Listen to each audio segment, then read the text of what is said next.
Hey friends, welcome back to another Q&A episode.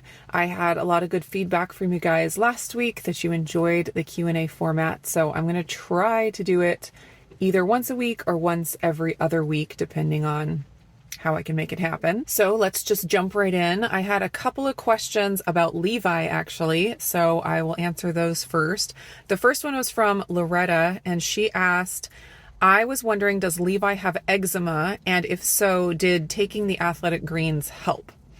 So Levi had pretty severe eczema starting when he was about a year old, I think. And it was such a struggle. We went through probably a year of trying everything and all kinds of eliminations. We did know about his egg allergy at some point in there.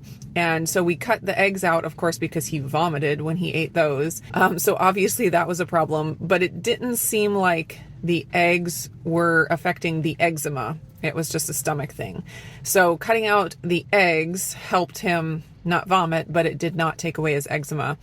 And I worked really hard for a long time, did so much research trying to figure out how to get his little body healthy. Eventually his eczema did clear up. I did use some treatments that I found that were very effective, as well as I think he just grew out of it. That's one of these things about different conditions like this. When they happen in a young age, kids can just grow out of them. So it's kind of hard to nail down exactly what fixed it. So anyways, his eczema has been pretty much taken care of for the past probably year and a half to 2 years.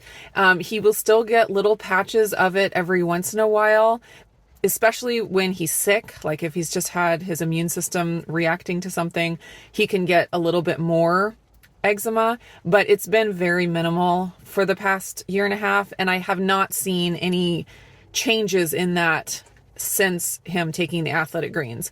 The athletic greens for him, what it helped with that I have noticed the most is that his digestive issues have been pretty much resolved. Before he was having like tummy pain where he'd say, oh, my tummy hurts. And then a little while later he would have diarrhea. And that has pretty much gone away. So I'm super happy about that. The poor little man, he does have some issues that we got to work through, and finding that nutrient piece for him, like a really easy absorbable bunch of nutrients, seems to have really helped his digestion. Next question about Levi is from Jennifer. She asked, what do you make for Levi since he can't have eggs? And I don't remember what video this was specifically on, if it was related to a specific recipe I was sharing. But as far as what Levi eats that doesn't have eggs, there's so many foods that naturally don't have eggs.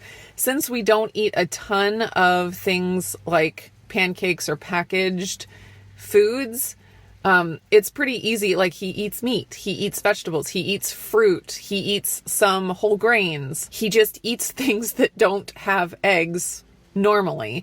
And so there are times where everyone else is having something, especially if it's at an event or a social gathering, and he can't have the cake or the ice cream or whatever because it has eggs. And since he has had this condition as long as he can remember, it's completely normal to him to eat something different. And so I will either pack something along with me to give to him if I know we're going to be at an event and I'm not sure if there's stuff that doesn't have eggs. Even if it's like a little bag of chocolate chips or something, he's super happy with that. And he's very easy to please.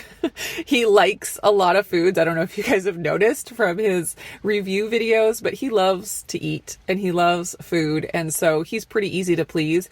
And I do find that a lot of times there's an egg-free option, even at events and social gatherings. Eggs are a top allergen food, so there are a lot of things that don't have eggs in them, just to cater to that. And so it's not difficult. It does take getting used to, but it's not difficult. And he knows to ask before he eats something. This would have been a lot harder if he came down with an egg allergy like now, and we had to train him at this age not to eat anything he finds or that he's given, he knows to ask because he knows how bad he feels when he eats them.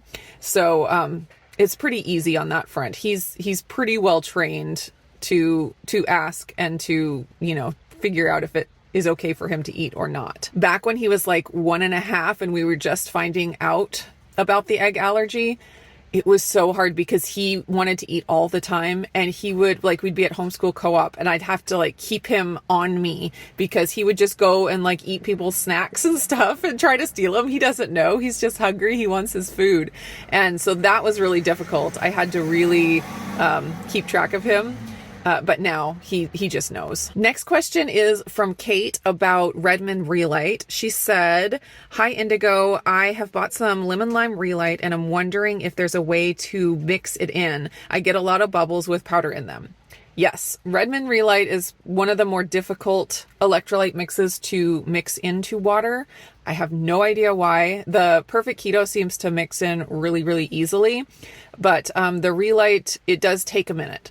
So Lindsay Murphy, what she does is she just adds a little bit of warm water at first, and that helps it mix in a little bit easier. And then from there, she adds her cold water to, not have a hot drink. What I have found that works just fine for me is that I mix it up with my ice water, and then I just let it sit for 2 minutes. It's not very long. If you just let it sit, those air bubbles kind of pop and stuff just dissolves, and then you give it a little quick stir and it's dissolved. So it just takes a couple minutes, but eventually it does dissolve in. Since I started talking about my iron deficiency and anemia issues, I've had a few people suggest or ask if the egg white bread or the prominence of egg whites in my diet could be what's causing my iron deficiency. So eggs do hinder non-heme iron absorption. They're one of the things that if you're taking a non-heme iron supplement, you don't want to eat a bunch of eggs right at the same time, or else it can hinder the absorption. But eggs do not hinder heme iron absorption. And so if you're eating meat, animal foods that has heme iron in it, you don't have to worry about eggs being an issue. So for me personally, I don't think that eggs are a problem for me. I'll also point out that I have had iron deficiency long before. Going back and looking at my lab work was really revealing because I have been iron deficient, at least 10 or 15 years, if not my entire life. I've only been eating egg white bread for a year.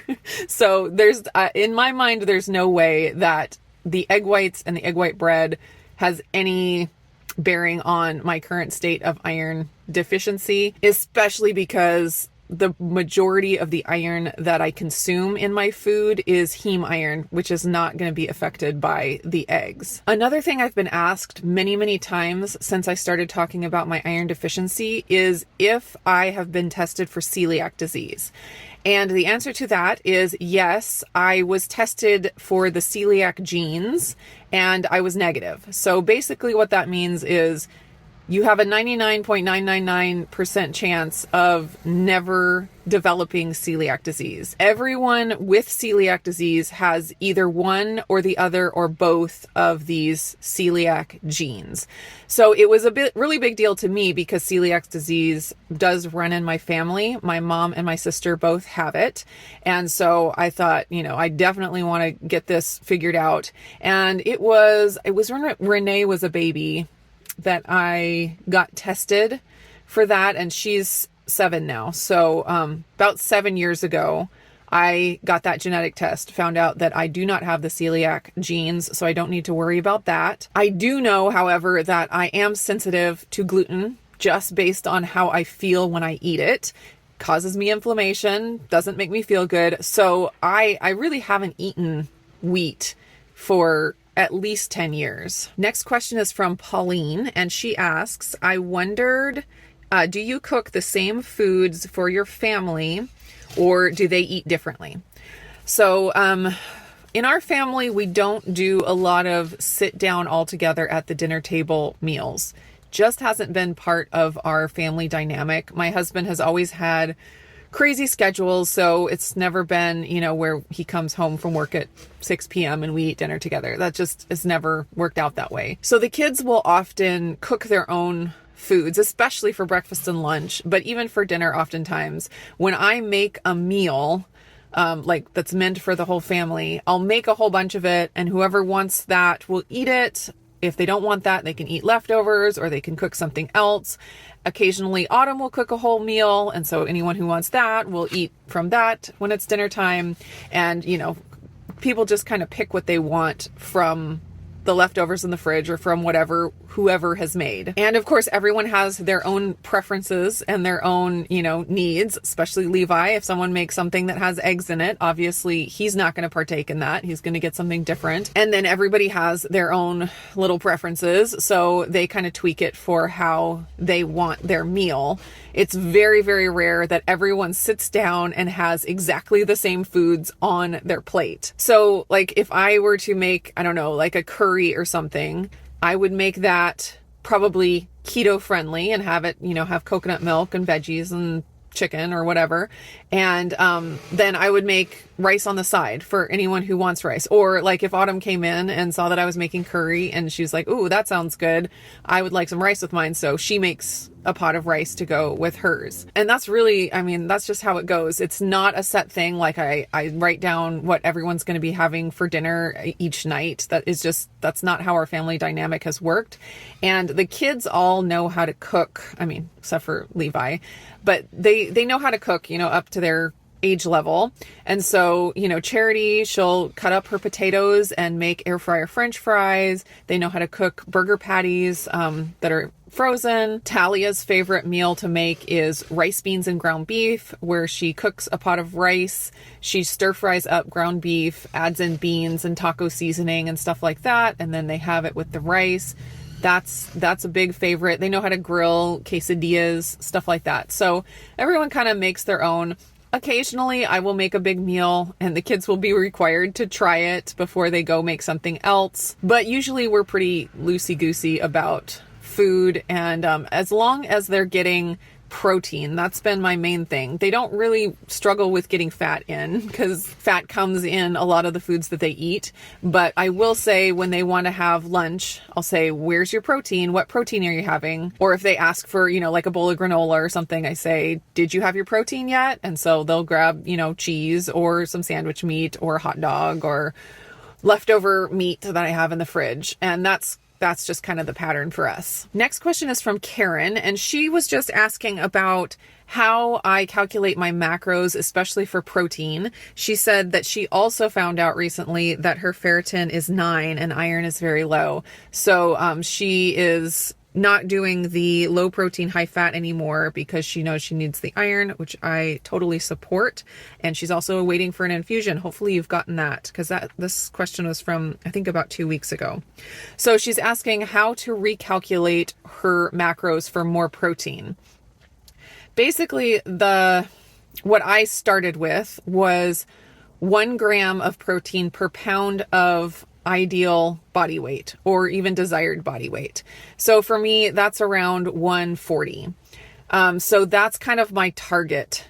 I personally don't let myself go under 100 grams of protein, at least not, a lot of consecutive days. I do eat to hunger, and so sometimes it's lower, sometimes it's higher, but I try to keep my protein above 100 just for my, muscle health, and I just feel my best. It's not hard for me to keep my protein over 100. It's pretty easy. Usually my protein is somewhere between 100 and 150. Like I said, occasionally it's higher. Sometimes it's lower, but it's usually in that range. And there's lots of different doctors and influencers that give different info on like what ideal protein range you should have. And it's one of those things where you have to kind of choose who you're going to listen to, because there's people with great credentials saying one thing and people with great credentials saying another thing. And it's like, well, you kind of just at the end have to try out different things and see how you feel. When I go under 100 grams of protein, or at least when I have in the past, my appetite goes way out of control. And I kind of think there's some weight to the protein leverage hypothesis, which is kind of interesting to learn about. Some people don't believe that that's a real thing. Some people believe it very, very strongly. Basically, the idea is that animals and people will eat food until they get their protein needs met. So if they're eating very low protein foods that are very, high in fat or high in carbs or high in both, they're going to overeat in order to get the amount of protein they need. But if the protein need is fulfilled, they'll stop eating the carbs and the fat way sooner. So it's like protein is the thing that regulates how much you eat. And there have been studies done, on mice or whatever. And I think it probably, like everything, different people are more affected by this idea than others.